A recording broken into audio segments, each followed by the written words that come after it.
মোৰ অতি মৰমৰ ছাত্ৰ ছাত্ৰীসকল, লাষ্ট লেসন পাঠটো পঢ়াই থাকোঁতে মনলৈ অহা কেইটামান কথা তোমালোকৰ লগত পাতো বুলি আজি তোমালোকৰ ওচৰলৈ আহিছোঁ। প্ৰথমতে মই দুটামান কথা ক'ব বিচাৰিছোঁ আমাৰ অসমীয়া মাধ্যমৰ ছাত্ৰ ছাত্ৰীসকলৰ প্ৰতি। তোমালোকৰ যিসকলে মোৰ আগৰ পাঠদানৰ ভিডিঅ'সমূহ চাইছা তেওঁলোকৰ মনলৈ কেতিয়াবা এবাৰলৈ হ'লেও আহিবও পাৰে কাৰোবাৰ মনলৈ যে বাইদেউগৰাকীয়ে অসমীয়াতনো কিয় পাঠদান কৰা নাই বা অসমীয়াত দুই এটা কথানো আমাক কিয় বুজাই দিয়া নাই। এই কথাটোকে মই প্ৰথমতে কৈ লওঁ। আমি জানো যে ভাষা এটা শিকিবৰ কাৰণে আমি 4টা কৌশল আয়ত্ত কৰিব লাগে। সেই কৌশলসমূহ হৈছে লিসেনিং, শুনা, স্পিকিং, কোৱা, ৰিডিং, পঢ়া আৰু ৰাইটিং, যাৰ মানে হৈছে লিখা। এতিয়া আমি ভাবি চাওঁ আমি নিজৰ মাতৃভাষা বা অসমীয়া ভাষাটো কিদৰেনো শিকিলোঁ।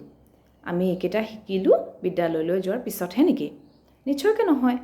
কাৰণ আমি জন্মৰ পিছৰ পৰা যিটো পৰিৱেশত ডাঙৰ দীঘল হৈছোঁ, ঘৰৰ সদস্যসকলে বা চুবুৰীয়াসকলে যিখিনি কথা কোৱা শুনিছোঁ, এইখিনিৰ পৰাই আমি শুনি লিসেনিং, শুনাৰ কৌশলটো আয়ত্ত কৰি পেলালোৱেই। আৰু একেদৰে আমি যিহেতু কোনোবাই আমাক কিবা এটা ক'লে আমি প্ৰতিক্ৰিয়া প্ৰকাশ কৰিব লাগিব, এই কিবা এটা সুধিলে আমি উত্তৰ দিব লাগিব, তেনেদৰে আমি স্পিকিং বা কোৱা এই কথাটো বহুতখিনি আয়ত্ত কৰি পেলালোঁ।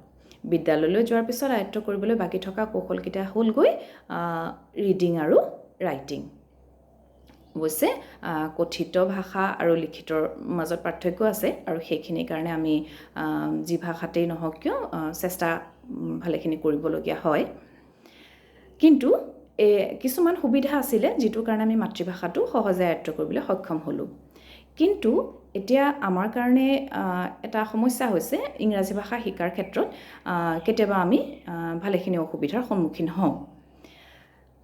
এই সমস্যাটো হোৱাটো খুবেই স্বাভাৱিক আৰু অসমীয়া মাধ্যমত শিক্ষা গ্ৰহণ কৰা সকলৰ এই সমস্যাটো প্ৰায় থাকে, আৰম্ভণিতে থাকেই।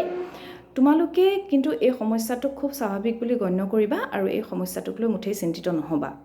কাৰণ আমি নিজৰ মাতৃভাষাটো নজনা কথাটোক লৈহে লাজ পাবলগীয়া উচিত। আমি ফৰেন ভাষা ইংৰাজীৰ দৰে এইটো শিকাৰ ক্ষেত্ৰত অসুবিধা হয় বা শিকাৰ ক্ষেত্ৰত আমাৰ পলম হয়, এই কথাটোক লৈ আমি ইমান লাজ পোৱা উচিত নহয়। লাজ পাবলৈ আমাৰ কোনো কাৰণেই নাই আচলতে। কাৰণ বিদেশী ভাষা এটা শিকাৰ ক্ষেত্ৰত অসুবিধা হোৱাটো স্বাভাৱিক।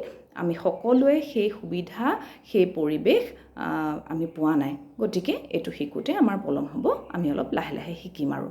কিন্তু আমি শিকিব লাগিব কাৰণ আমি জানো ইংৰাজী ভাষাৰ গুৰুত্বনো কি, দৈনন্দিন জীৱনতে ইয়াৰ কিমান গুৰুত্ব আছে, ভৱিষ্যত জীৱনতো কেনেকৈ সহায়ক হ'ব পাৰে বা নতুন ভাষা এটা শিকাটোতো ভাল কথাই। গতিকে এইবোৰ কাৰণতে আমি ভাষাটো নিশ্চয় শিকিম। কিন্তু শিকোঁতে আমাৰ পলম বা লাহে লাহে হোৱা কথাটোক লৈ তোমালোকে কিন্তু একদমেই নিজকে হীন বুলি নাভাবিবা। আনৰ লগত কম্পেয়াৰ নকৰিবা। এনেকৈ নাভাবিবা যে মই ইংলিছ শিকিব লাগে, মই ইংৰাজী শিকিব লাগে অন্যক ইমপ্ৰেছ কৰিবলৈ। নহয়, তোমালোকে অন্যক ইমপ্ৰেছ কৰিবলৈ ইংৰাজী নিশিকিবা। তোমালোকে নিজৰ ভালৰ কাৰণে, নিজে জানিবৰ কাৰণে, নিজৰ কামত অহাৰ সহায়ক হোৱাকৈহে ইংৰাজী ভাষাটো শিকিবলৈ যত্ন কৰা। ঠিক আছে? গতিকে এইটো এটা কথা। তাৰপিছতে সেইকাৰণে মই ভাবিলোঁ যে যিহেতু 4টা কৌশল আমি জানিব লাগে আৰু তাৰে ভিতৰতে লিসেনিং স্কিলটোকে আটাইতকৈ গুৰুত্বপূৰ্ণ বুলি গণ্য কৰা হয়। কাৰণ প্ৰথমতেই আহিব এইটো স্কিলৰ কথা। এতিয়া তোমালোকে ইংলিছ প্ৰথমতে শুনিবলৈ শিকিব লাগিব। প্ৰথমতে ইংৰাজী শুনিবা আৰু বুজিবা, তেতিয়াই তোমালোকৰ লিসেনিং কৌশলটো আয়ত্ত হ'ব। গতিকে যেতিয়াই কোনোবাই ইংলিছত কথা ক'বলৈ আৰম্ভ কৰে, এইবোৰ আমি বুজি নাপাওঁ আৰু এই বুলি কৈ পেলাই তাৰ পৰা আঁতৰি নাযাবা। অকণমান মন দি শুনিলেই তোমালোকে নিশ্চয়কৈ বুজি পাবা। কিয় নাপাবা? তোমালোকে এতিয়া ডাঙৰ হৈছা নহয়, হয়নে নহয়? হায়াৰ ছেকেণ্ডেৰী পঢ়ি থকা ল'ৰা ছোৱালী ইমানখিনিতো পাৰিবই লাগিব। কিমান কথা জানা তোমালোকে? এইটো হৈছে 1 নম্বৰ কথা। আৰু এটা কথা কওঁ, দ্য লাষ্ট লেসন পাঠটোৱে আমাক কি শিকাইছে? শিকাইছে আমাক মাতৃভাষাৰ ক্ষেত্ৰত আমি কিমান সচেতন হ'ব লাগে, কেনেদৰে সচেতন হ'ব লাগে। আমি মাতৃভাষাক সকলোৱে ভাল পোৱা যে উচিত। আমি মাতৃভাষাক ভাল নাপাওঁ নেকি? আমি সকলোৱে নিজৰ মাতৃভাষা ভাল পাওঁ। এইটো আমাক কোনেও শিকাব নালাগে নহয়, কিন্তু আমি ৰিয়েলাইজ নকৰোঁ, আমি অনুভৱ নকৰোঁ। কাৰণ ফ্ৰান্সে যেনেকৈ ভাবি আছিল সি ফ্ৰেঞ্চ শিকিবলৈ সুবিধা পাব গোটেই জীৱন জুৰি, একেদৰে আমিও সেই কথাটো ভাবি আছোঁ।